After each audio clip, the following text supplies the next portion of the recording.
as a breadwinner, minsan nagsasacrifice tayo para sa pamilya.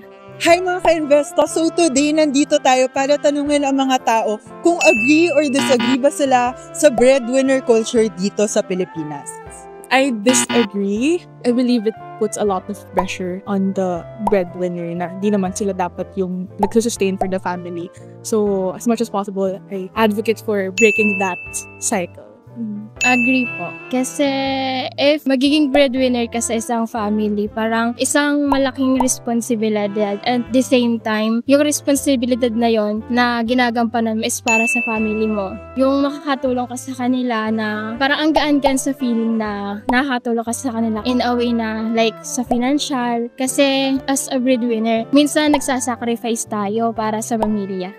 Kasi dapat lahat nagko-contribute eh. Hindi lang dapat isa yung pumapasa ng responsibility. So, I disagree. So, if you want more content like this, you can follow us at Investa TV.